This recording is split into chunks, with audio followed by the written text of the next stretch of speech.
And a very pleasant good day to you. This is Owen McCafferty speaking with the kindness and support of Professional Fusion. Today's topic relates to something that is current cutting edge, so it's dated. Today's date is August 1st, 2024, and I'm just reporting on the current state of the economy in the professions of veterinary medicine, dentistry, and dermatology.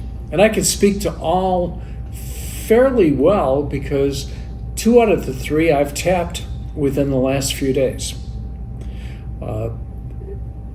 When I look at what's going on in dentistry, general dentistry is feeling somewhat of the tinge right now of limited accessibility by patients.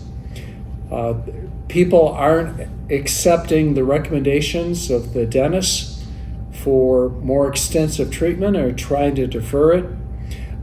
People are calling up and canceling appointments last minute. And the surprise is that the dental patients are stretching out the time frame for seeing dental hygienists. If you remember, you had a claw to see a dental hygienist, and seeing a doctor was sometimes booked out months and months ahead of time. Of course, there's pockets of places right now where there's still a waiting list. We had a client in Southern Ohio that had written a note to us saying that they are booked out for hygienic appointments 7.5 months. So that it can't be stated throughout the entire country.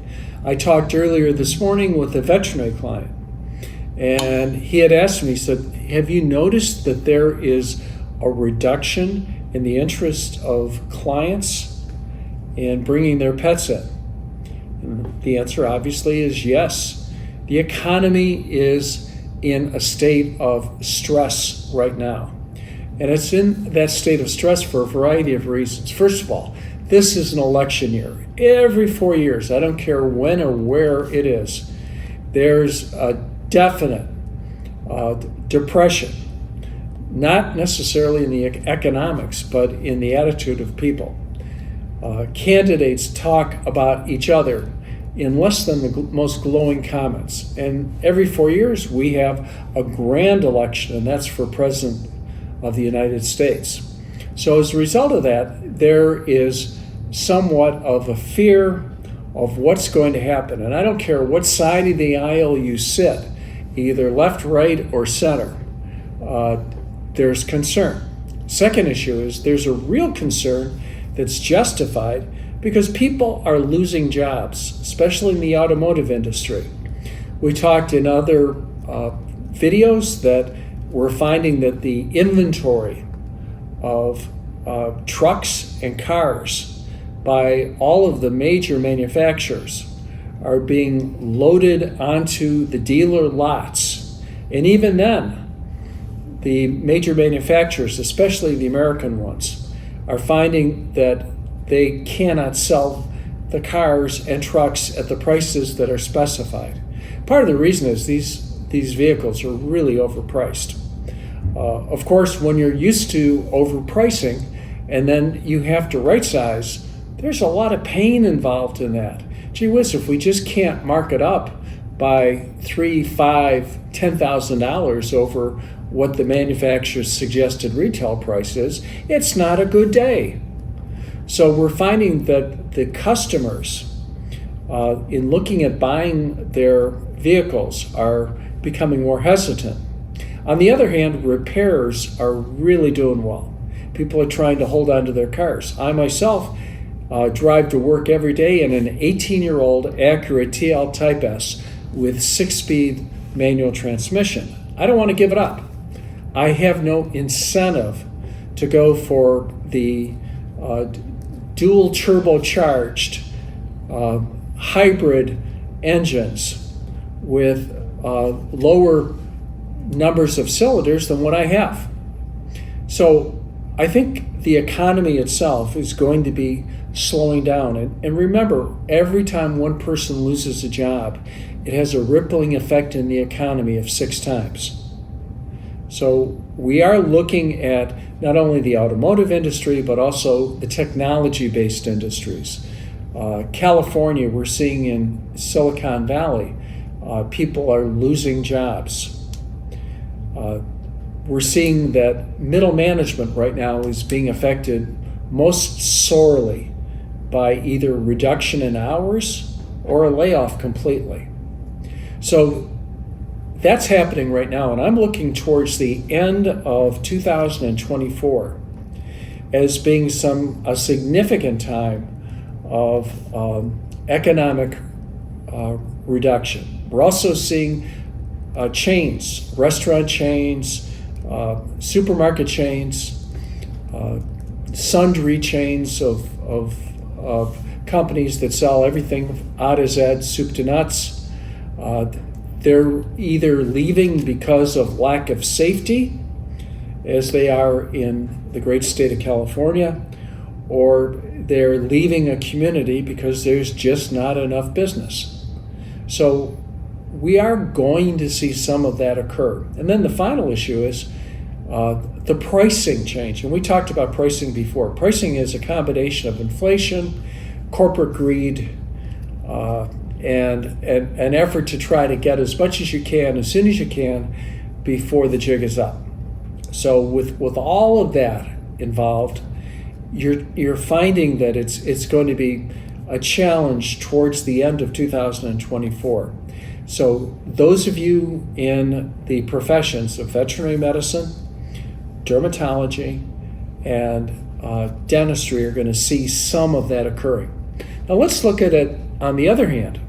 I had some periodontal work done 2 days ago. It's always a joy to be cut on, but when you have to wait for it, and then you get priced a significant amount for a procedure, it has a double painful duty. And the doctor that I went to is a very good doctor, really nice guy, but he was a good 16 minutes late.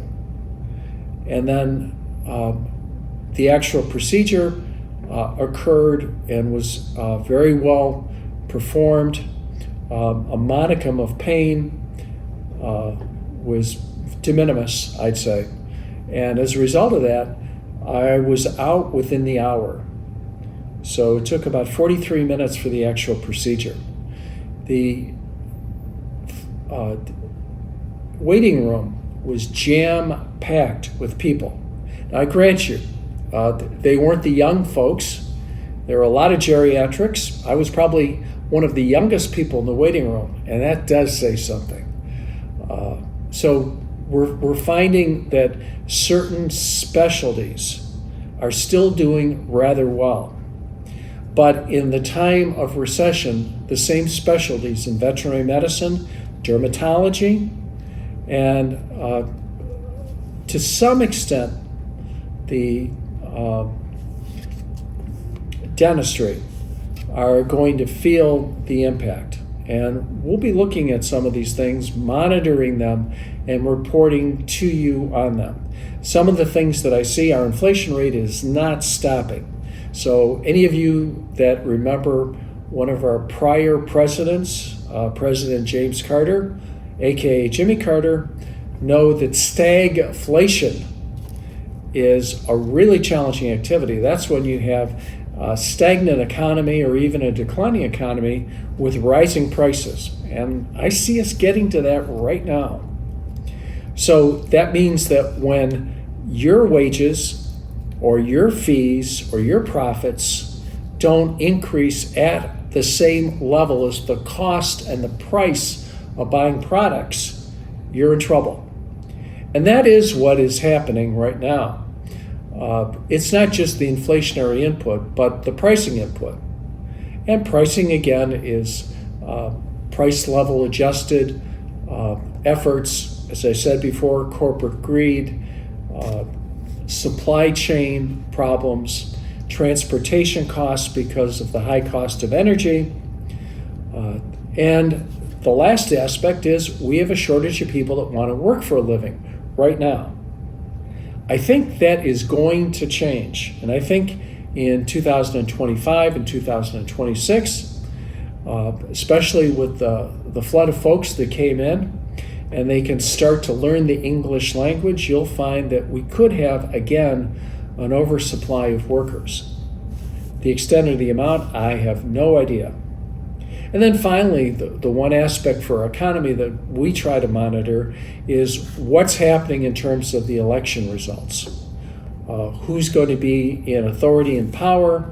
Will they have the capacity to execute things, or will there be checks and balances in the various state, local, and national governmental groups, not only in terms of the elected individuals, but also those that are regulators or career government workers, and what the impact that they could have in the economy would be. We're watching all of this. We don't know for sure where things are going, but I will tell you one thing for sure, is it will be an exciting opportunity and a new adventure. My name's Owen McCafferty. Thank you very much.